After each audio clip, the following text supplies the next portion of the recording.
अस्सलाम dear student. आज हमने ideal fluid dynamics mean fluid mechanics two semester 8 MSc fourth semester के लिए हमने अपना नेक्स्ट टॉपिक पढ़ना है। नेक्स्ट टॉपिक स्टार्ट करने से पहले आप तमाम स्टूडेंट से रिक्वेस्ट है कि प्लीज़ मेरे चैनल को सब्सक्राइब करें और साथ लगे बेल आइकॉन को ज़रूर क्लिक करें ताकि मेरी आने वाली हर वीडियो का नोटिफिकेशन आपको बर वक्त मिल सके। चलिए हम अपनी आज का वीडियो लेक्चर स्टार्ट करते हैं। जो आज हमने टॉपिक पढ़ना है वो हमारे पास है प्रीमेंस ऑफ द इरोटेशन मोशन। इसका हमने थ्योरम पढ़ना है, तो इसका हम प्रीमेंस ऑफ द इरोटेशन मोशन का थ्योरम की स्टेटमेंट पढ़ेंगे और आज इसका प्रूफ करेंगे।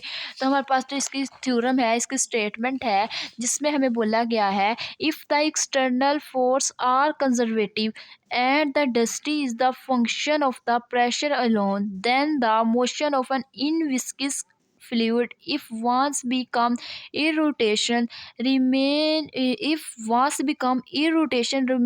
irrotational permanently। हमें बोला गया कि एक्सटर्नल जो फोर्स है वो कंजर्वेटिव है और जो डेंसिटी है वो फंक्शन किसका है, प्रेशर का। उसके साथ साथ जो मोशन है वो हम पास इनविस्कस फ्लूइड के लिए जो मोशन है वो हम पास इरोटेशनल, और फिर हमारे पास जो वो अपनी फ्लूइड की रोटेशन बनाती है वो फिर इरोटेशनल बनाती है परमानेंटली। हमेशा वो अपनी इरोटेशनल से इरोटेशनल फ्लूइड की तरफ हमारे पास वो मूव करती है, जबकि वो जो हमारे पास फ्लूइड हो वो कौन सा फ्लूइड हो, वो इनविस्कस फ्लूइड हो। तो इसको हमने क्या करना है, ड्राइव करवाना है। तो इसके लिए सबसे पहले हमने प्रूफ में क्या किया, सर्कुलेशन हमने लेट कर ली कि सर्कुलेशन जो हमने पढ़ी थी around any single close curve C is, वो हमने पढ़ा था gamma is equal to close integral C V dot D R. और हमने यहाँ पे एक डायग्राम लेट कर ली कि जो सरफेस और क्लोज कर्व है दोनों वो हमारे पास क्या है, सर्कल के अंदर लाई कर रहे हैं।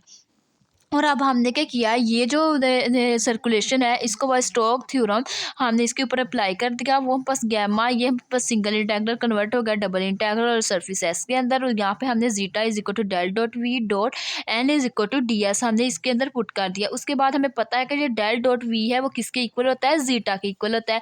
अब जिधर जिधर हमारे पास डेल क्रॉस वी था वहाँ हमने क्या पुट कर दिया, जीटा पुट कर दिया। जब हमने जीटा पुट किया तो ये जीटा डॉट एन ये डी ऑफ एस आ गया। तो दिस इम्प्लाइज दैट अब हमने क्या किया, एन यूनिट वेक्टर खत्म कर दिया। तो यहाँ से हमारे पास क्या आ गया, gamma is equal to double integral S zeta dot D S. इसको इक्वेशन नंबर 1 का नाम दिया।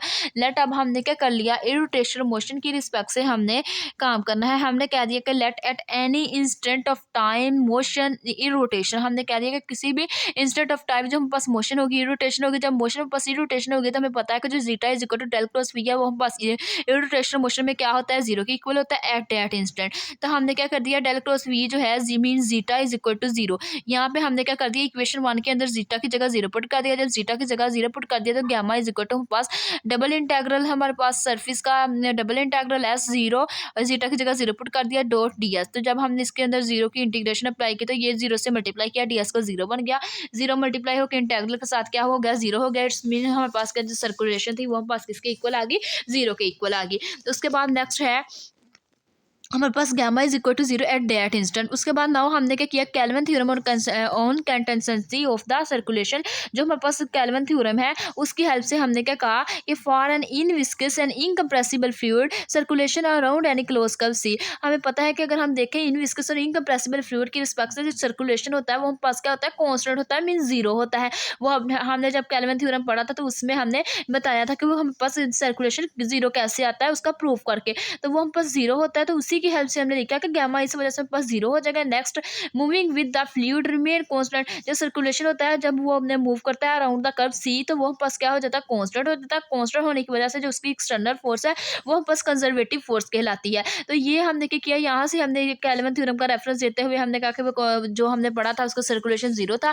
दिस सिंबलाइज दैट हमने कहा कि ये इस थ्योरम के रेफरेंस से वो गैमा क्या था, जीरो था, मीन्स किसके इक्वल था, कांस्टेंट था। तो कांस्टेंट मीन जीरो था। तो gamma is equal to zero at all time. हमें पता है कि गैमा जीरो पास किस वैल्यू पर आया था, गैमा की वैल्यू पास जीरो इसके ऊपर आई थी कि ये वाली जो चीज़ है ये हमने कहा था गैमा डबल इंटेग्रल एस और जीटा डॉट डी एस में पास किसके इक्वल बनाया था, हमने जीरो के इक्वल। तो हमने कह दिया कि ये गैमा किसके इक्वल है, जीरो वैल्यू इस पे आई। तो हमने क्या कर दिया, इसकी जगह ये पुट किया तो double integral S zeta dot D S is equal to zero. इसको हमने इक्वेशन 1 कह दिया eight all time.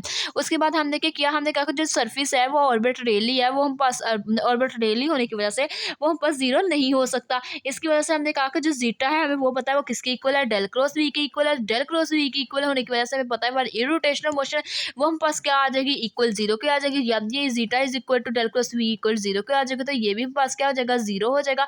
It's mean at all time this implies that, हमने कह दिया कि जो फ्लो है विल रिमेन इरोटेशनल होगा आफ्टरवर्ड। कि इट्स मीन जो हमारे पास फ्लो है वो हमारे पास क्या होगा, इरोटेशनल मोशन ही मूव करेगा। दिस इम्प्लाइज दैट ये पास रिजल्ट ड्राइव हो जाएगा, जो पास आ जाएगा वोटिसिटी वेक्टर वो हम पास किसके इक्वल आ जाएगा, जीरो के इक्वल आ जाएगा। और जो सर्कुलेशन है वो भी हम पास कांस्टेंट होगी, मीन जीरो होगी। तो ये था आज का हमारा वीडियो लेक्चर। अगर आप लोगों को मेरा आज का वीडियो लेक्चर पसंद आए तो प्लीज़ मेरे चैनल को सब्सक्राइब करें, मेरी वीडियो को लाइक करें, शेयर करें। Thanks for watching. अल्लाह हाफिज़।